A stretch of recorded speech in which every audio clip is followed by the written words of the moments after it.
O ano é 2016. Vivemos tempos de crise e de busca por soluções. Passamos por propostas para gerar competitividade econômica, por ferramentas para melhorar a governança dos municípios e, nessa corrida contra o tempo, ainda sediamos o maior e mais importante evento do mundo, as Olimpíadas.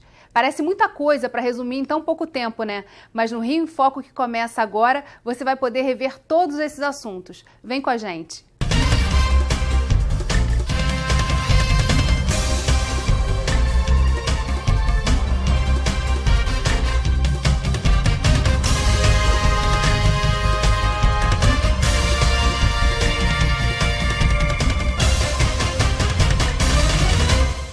A crise econômica que atingiu os estados brasileiros foi um dos assuntos mais debatidos ao longo de 2016. Vivenciamos demissões em massa, redução nos salários, juros altos e contas atrasadas. E o balanço do cenário econômico continua incerto. Mas para muitos trabalhadores foi a hora de empreender, arriscar e abrir o seu próprio negócio. O empreendedorismo é um colchão da economia, né? É uma opção que a pessoa pode ter para crescer economicamente. E no momento de crise, pode ser uma das janelas de saída. Agora, para isso, você precisa ter muita capacitação, você precisa ter informação sobre o negócio que você quer fazer. E a gente recomenda que o futuro empreendedor ele faça o seu negócio no papel primeiro, antes de abrir e colocar recursos.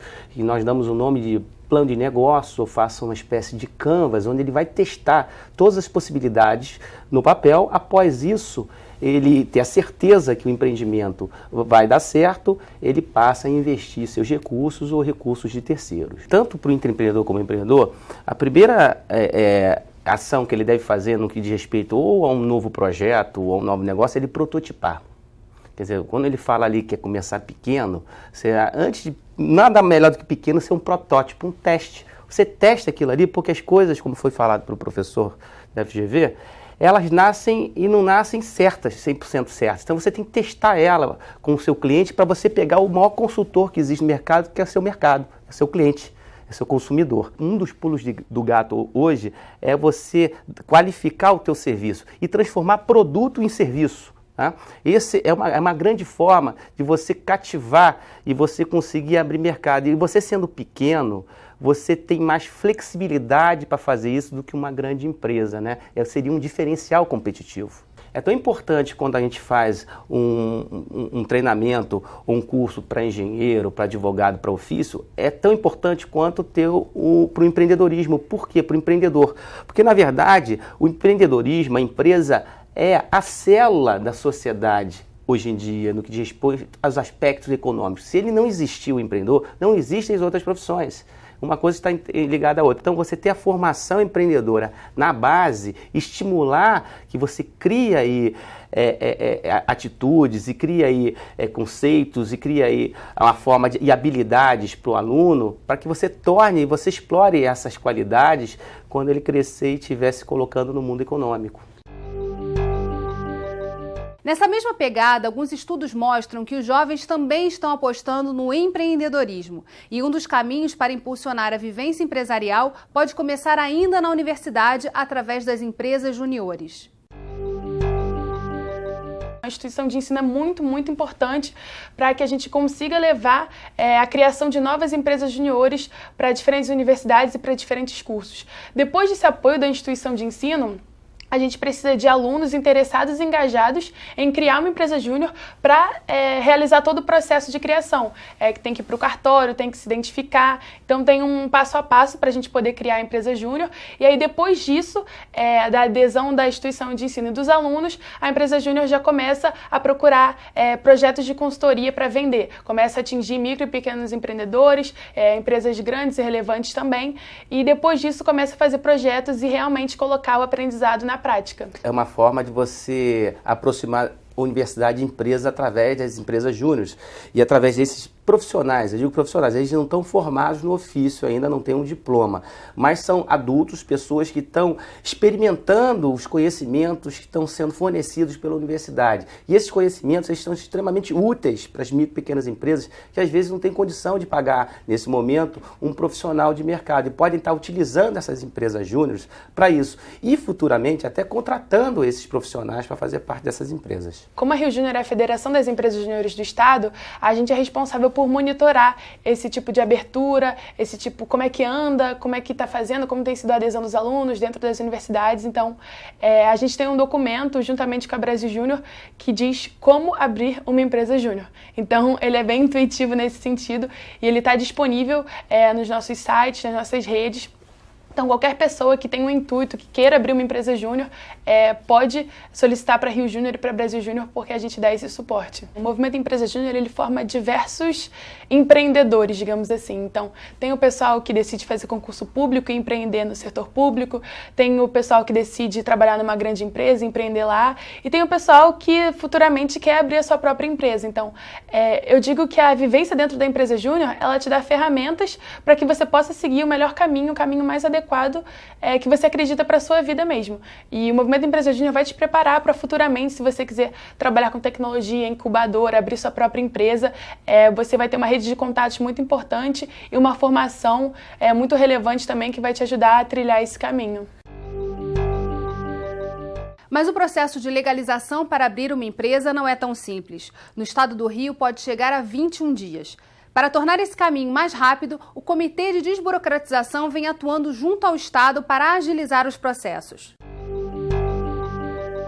Uma das grandes reformas que a gente fez e que reduziu muito o tempo de abertura foi a mudança do sistema de alvará de bombeiro. O estabelecimento está irregular até que alguém vá lá e diga que ele está de acordo com a legislação. Então a gente conseguiu uma exceção junto com o Corpo de Bombeiros, Secretaria da Casa Civil, vários órgãos do Estado trabalhando de maneira conjunta, junta comercial, conseguimos uma inversão dessa lógica. Então, para os casos de baixo risco, por exemplo, o empreendedor já faz a sua autovistoria, já solicita a declaração pela internet de que ele está de acordo com a legislação e tudo isso funciona de maneira muito mais rápida. Mas são várias medidas que estão sendo tomadas para a gente reduzir esse tempo para o menor número possível. Nossa meta final até 2018 são 8 dias. Esse trabalho é um trabalho que deve ser feito pelas 92 prefeituras do estado do Rio de Janeiro e é o trabalho de identificar essas atividades de alto risco e baixo risco. Aquelas atividades que são de baixo risco, é possível que a prefeitura implemente a autodeclaração, né? Acredite no empresário, que ele é um empresário de boa fé e que ele vai cumprir as regras. Então, a partir de regras claras, de processos mais harmônicos, legislações mais harmônicas, informações diretas para o empresário, é possível que ele cumpra e apresente cada vez menos documentos, porque esses documentos, essas informações, elas são capazes de ser compartilhadas entre governo federal, estados e municípios. No próximo bloco, a infraestrutura das cidades. Não saia daí. Rio em Foco aqui, política e economia caminham juntas.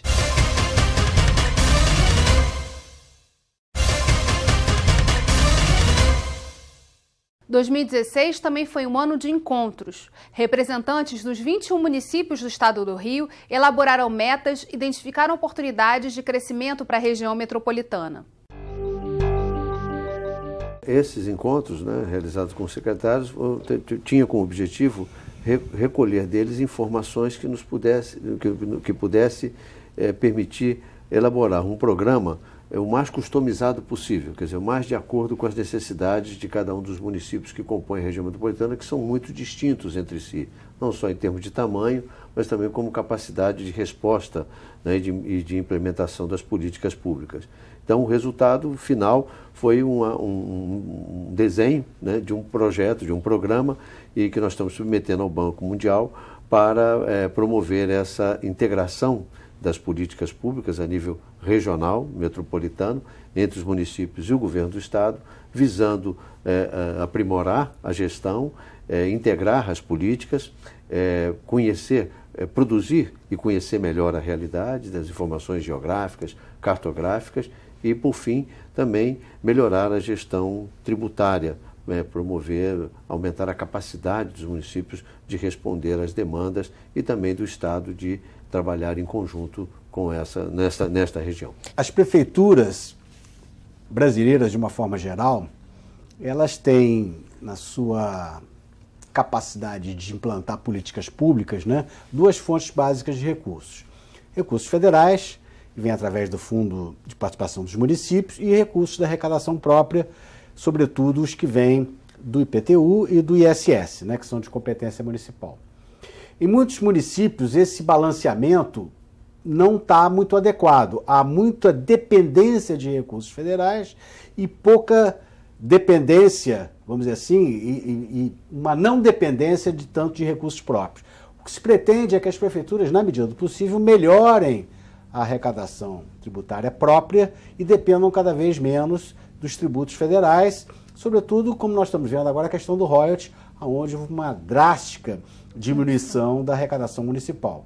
Portanto, quanto menos dependerem de recursos, digamos assim, exógenos, né, e mais de recursos endógenos, as prefeituras estarão mais capacitadas para implementar de uma forma mais adequada suas políticas públicas. O recurso que nós estamos usando são recursos de bancos, agências multilaterais de fomento, como o Banco Mundial e o Banco Interamericano. E o programa do Banco Mundial e do Banco Interamericano se atém à região metropolitana, de modo que não foi possível, nesse primeiro momento, extrapolar o uso desse recurso para outras regiões, além da metropolitana. Então, primeiro esclarecimento. E o segundo é que o programa vai tender a ajudar mais os municípios mais carentes, porque tem municípios com uma belíssima capacidade de planejamento, como o próprio município do Rio de Janeiro, o município de Niterói, enfim, existem vários municípios, né, que já têm uma ótima gestão. Não se beneficiarão tanto. Claro que esse conjunto de dados sempre é útil para qualquer município, mas enfim... até porque, por exemplo, o Rio de Janeiro é uma cidade metropolitana, então, na medida que as cidades do entorno se organizam, esse planejamento pode ser trabalhado em conjunto, né? Exatamente, mas tende a ser. Esse projeto ele vai ser tanto mais eficiente quanto maior for a deficiência do município em termos de planejamento. Quer dizer, então, socialmente, ele é muito interessante, exatamente por isso. Ele vai ajudar muito aqueles que precisam mais. Para ampliar o número de informações disponíveis para o planejamento, foi lançado o Plano Estratégico de Logística de Cargas, o PELC, um estudo que reúne as principais informações sobre políticas públicas nos mais diversos modais, ferrovias, rodovias, aeroportos e portos, dentro de um cenário para os próximos 30 anos.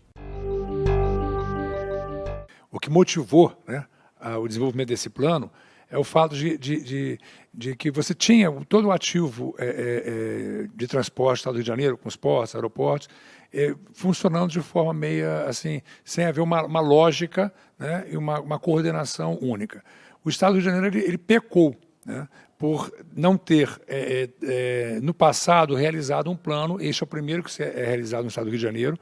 É um plano de Estado, né? E a partir de agora nós vamos ter um ativo e um trabalho para construir o futuro, fortalecer a economia do Estado do Rio de Janeiro, do país, e corrigir também algumas falhas que nós temos na nossa estrutura de transporte do Rio de Janeiro. Um plano que foi desenvolvido com a participação da sociedade, da Ação Comercial, da FIJAM, da Federação de Transporte de Cargas, diversos agentes econômicos que representavam esses segmentos, que participaram com diversas reuniões pelo Estado do Rio de Janeiro, conversando sobre deficiências, sobre o potencial de cada região, sobre o que se imaginava em relação ao futuro, e contando com o apoio financeiro do Banco Mundial e de um grupo técnico, de um consórcio formado por pessoas especialistas nessa área. Quer dizer, eu acho que tem o governo, tem a iniciativa privada, através de suas entidades, e tem um consórcio com técnicos trabalhando, pensando no presente e no futuro do Estado do Rio de Janeiro no aspecto logístico. Quando você faz um plano desse, projetando até 2045,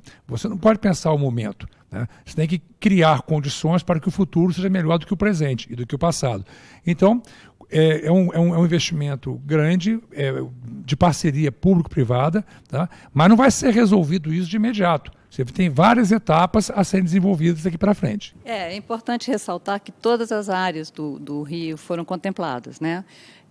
O Noroeste, Nordeste, Sul, Fluminense, a gente fez visitas e reuniões locais para depois fazer o geral. Então, isso é importante, que todo o estado do Rio foi contemplado. Quando a gente pensa que o Rio de Janeiro ele funciona como se fosse uma rótula, né? Ele fica no centro da região sudeste, né? Então você tem estados importantes no nosso entorno. Tem o estado de São Paulo, tem o estado de Minas Gerais e puxando aí, conforme a Regina falou, todo o centro-oeste, né? O estado do Espírito Santo, né?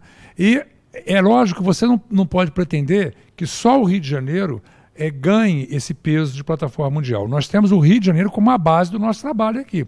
Mas nós vamos ter uma conexão direta com a região centro-oeste. Hoje, mais de 50% da carga movimentada no Porto do Rio de Janeiro é de Minas Gerais. Em valor agregado, isso representa quase 60%. Então, aqui realmente é a porta de entrada e saída para o centro-oeste do Brasil, para Minas Gerais, que não tem porto. Então, esse canal, a tendência é cada vez mais ser intensificado. Temos também um planejamento logístico, também com o Espírito Santo. O Espírito Santo tem o Porto. O Espírito Santo vai ser, nesse projeto, existe a previsão da Estrada de Ferro 118, é um dos projetos, você melhorar a comunicação, porque tem carga que você pode fazer no Rio, carga que pode fazer no Espírito Santo, e fazer com que a logística geral traga menor custo para o Brasil e maior competitividade a nível internacional. Já com São Paulo, a gente sabe que São Paulo também tem um ativo portuário muito grande, muito importante, uma produção industrial, é o maior PIB do Brasil. Nós não podemos, vamos trazer de lá toda a carga que vem de São Paulo, não. Mas parte da região do estado de São Paulo também, o norte de São Paulo, onde seja viável e represente um custo menor, também vai passar a utilizar a nossa estrutura aqui do estado do Rio de Janeiro. Essa é a ideia. Lado a lado, vemos estudos e projetos que definem o potencial econômico do Estado com planejamento territorial específico para cada região. E a construção civil vem trabalhando na disseminação e integração de tecnologias, reduzindo custos e prazos na entrega de projetos através de uma nova plataforma, o BIM.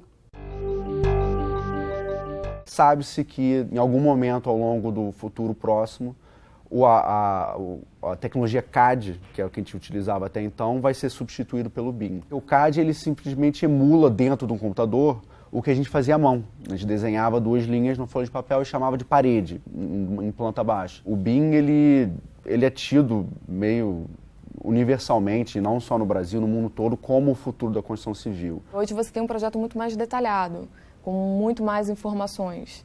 Então, você consegue, na verdade, fazer a construção daquela determinada edificação de forma virtual. Então, você tem uma construção virtual onde você pode prever, né, erros de construção, sobreposição de instalações. Então, isso facilita demais para o profissional da área, tanto o arquiteto quanto o engenheiro. E o próprio mercado está solicitando que o profissional tenha essa bagagem dessa informação na tecnologia BIM. A gente tem que criar uma mão de obra, temos que ter técnicos capacitados em falar essa linguagem nova, né, para conseguir implementar ela, porque os ganhos todo mundo sabe que existe. Só que até se chegar lá, tem muito caminho a ser percorrido. Né? É preciso ter um investimento, né, porque você está num momento de redução de projetos, né, de até rever os seus conceitos, né, de processo de trabalho. Então, um investimento é necessário em equipamentos, em capacitação, né, como o Roberto já falou. É importantíssimo que as empresas que estejam contratando um projeto já entendam o que é que elas vão receber, porque isso muda bastante a forma de produzir, né, um projeto e também a forma de construir. Acho que o impacto maior está tanto na construção quanto na operação. A fiscalização de um projeto em BIM é muito mais eficiente, né? Ele não está correndo riscos de estimativas erradas, né? Porque ele está pegando a informação a partir de um modelo que tem todos os dados, né? Então, a visão disso para órgãos de controladoria é muito positiva. O mesmo para quem vai fazer um financiamento de uma determinada construção, né? Quer dizer, então, como é que é o custo disso, de onde vem, né? Quer dizer, como é que eu tenho certeza de que a informação está coerente? Então, assim, a visão a nível governo, ela tem, principalmente Brasília, né? Ela tem se estabilizado bastante em cima da adoção, né? E eu acho que isso é algo que vai se perpetuar em outras áreas. Uma forma de fazer com que as empresas agilizem seus profissionais, são as entidades públicas adotarem o BIM. Nós, inclusive, o Sinduscom Rio, nas propostas que nós apresentamos como sugestões aos candidatos a prefeito aqui no Rio de Janeiro, nós estamos sugerindo a implementação do BIM na Secretaria Municipal de Urbanismo e na Secretaria Municipal de Meio Ambiente, para agilizar os projetos, e que vai dar uma economia muito grande, porque você rapidamente tem o seu projeto aprovado e pode começar as obras. Uma das nossas grandes conquistas esse ano foi sediar um dos maiores eventos do mundo, as Olimpíadas. Tema do nosso próximo bloco, Rio em Foco Aqui, política e economia caminham juntas.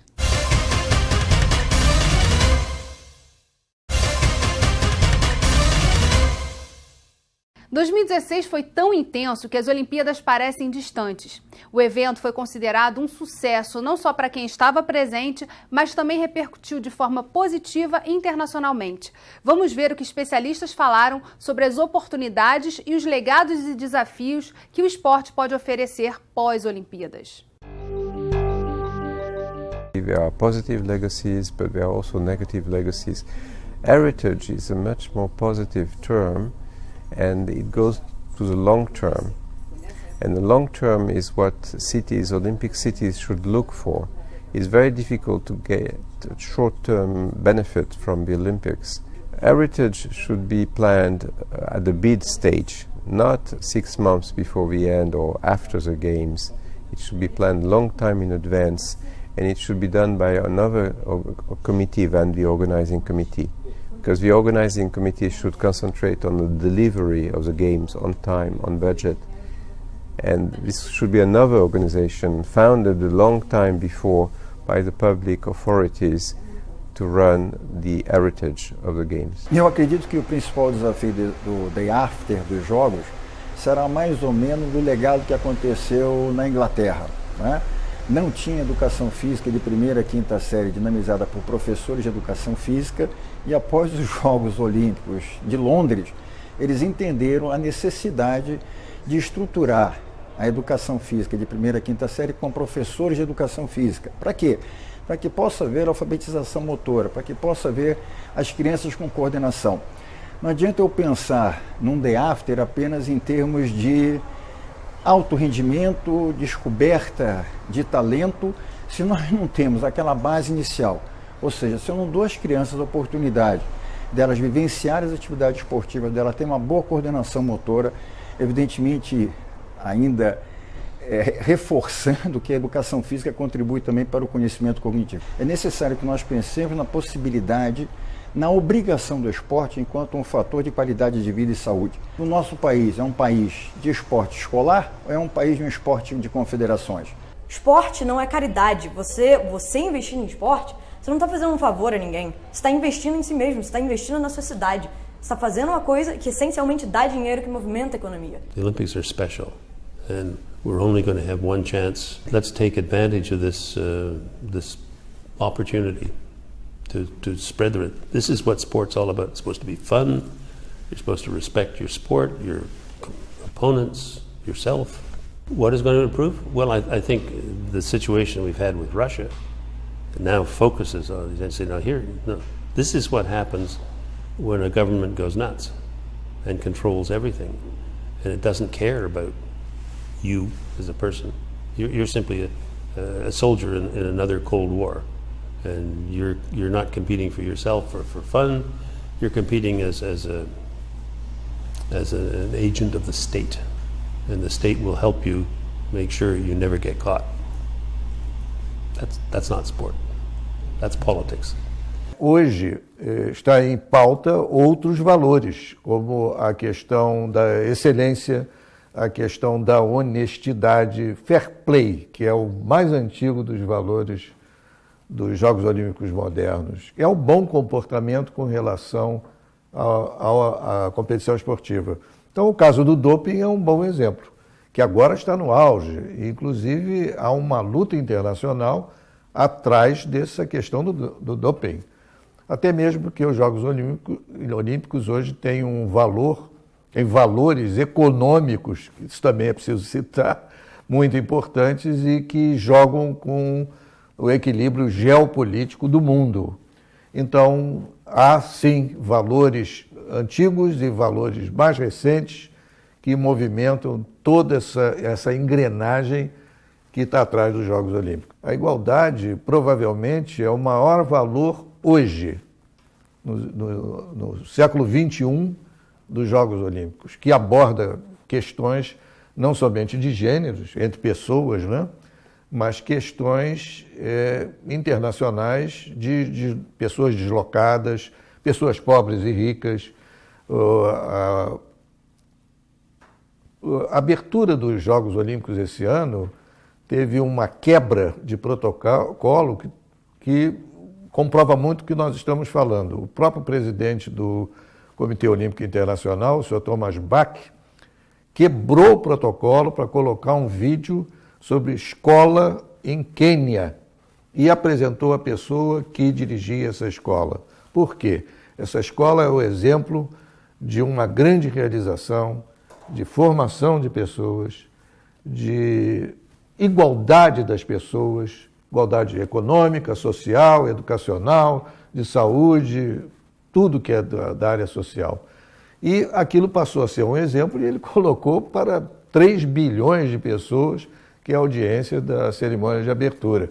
Então, existe realmente, atrás dos Jogos Olímpicos, um movimento no sentido de colocar os valores à frente de tudo que se faz, que talvez seja o maior legado.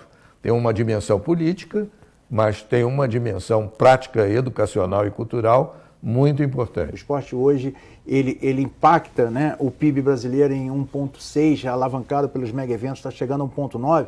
Quanto isso representa no PIB daquele município? No momento que você realiza um evento numa cidade, principalmente as cidades do interior, você está ativando uma cadeia produtiva que está lá o micro e pequeno empresário. Então, o esporte é um segmento econômico que gera emprego e renda. E detalhe, no momento que no Brasil passa por uma grave crise de emprego, o esporte, assim como o turismo, que podem andar juntos, são intensivos em mão de obra. Então, no momento que você vem e traz para os diversos municípios do interior eventos esportivos, você vai estar realmente ativando uma cadeia produtiva, gerando emprego e renda e trazendo riquezas para aquele município. Eu acho que a gente caminha para um momento muito delicado agora que, por outro lado, me parece que vai ser um momento de oportunidade, porque vai secar o dinheiro do esporte, que hoje é um dinheiro estatal. Hoje eu brinco que o Brasil sovietizou o esporte, né? Nós dependemos do Estado praticamente para tudo no esporte, então vai secar esse dinheiro, isso é óbvio, né? Pelo amor de Deus, eu não estou falando nada aqui que seja nenhuma novidade. E quando acabar esse dinheiro em outubro, novembro, a gente vai ter que se reinventar. E aí a reinvenção passa por isso aqui que a gente está conversando. Passa por uma união entre o público e o privado, boas ideias, criatividade, cadeia produtiva, emprego e o esporte como business, não o esporte como uma ação política ou partidária, etc. O Brasil, ele ousa, né, ser uma potência esportiva e chegar entre os 10 primeiros. Né? Para que a gente realmente encare esse desafio de ser uma potência olímpica, mais do que formar atletas e técnicos, nós temos que formar gestores do esporte. Né? Então nós temos que olhar esse momento que virá agora, sentar e fazer um grande planejamento estratégico. Por quê? Porque, como o Marcos falou, é de que forma que agora a gente enxerga o esporte como uma grande plataforma e vamos conseguir trazer mais recursos para o esporte. Né? Porque se a gente quer crescer no esporte, você não consegue crescer sem recursos. Então, precisamos aprimorar as leis de incentivo? Precisamos, tanto a estadual como a federal. Precisamos criar e estimular leis de incentivos municipais, como o exemplo de Resende, que é ótimo, né, o que ele tá fazendo. Precisamos levar isso a mais estados dentro da federação. Então, a questão da gestão, assim como tudo que está acontecendo nesse país, quer dizer, um problema de gestão, ela é o foco para esse próximo momento. Durante 30 anos, né, eu me formei há 30 anos atrás, a Olimpíada vai chegar no Brasil, a Olimpíada a gente achava que não ia. Ela chegou. E agora a gente tem que olhar o seguinte, e agora que tivemos a Olimpíada, na verdade tivemos um ciclo de mega eventos maravilhosos, que o Pan-Americano, Copa do Mundo, Jogos Mundiais Militares, e a Rio 2016 e a Paralimpíada. Então nós temos que olhar agora como é que a gente vai alavancar esse ciclo e trazer uma nova realidade para o esporte brasileiro. O Rio em Foco fica por aqui e a gente se vê no próximo programa. Obrigada a você, telespectador, que acompanha a nossa programação. Aproveita e segue a gente nas redes sociais, Facebook, Instagram e Twitter, ou pelo site www.querodiscutiromeuestado.rj.gov.br. Você também pode enviar suas sugestões e opiniões para rioinfoco@lerj.rj.gov.br. Um feliz 2017. TV Alerj, o canal do povo fluminense.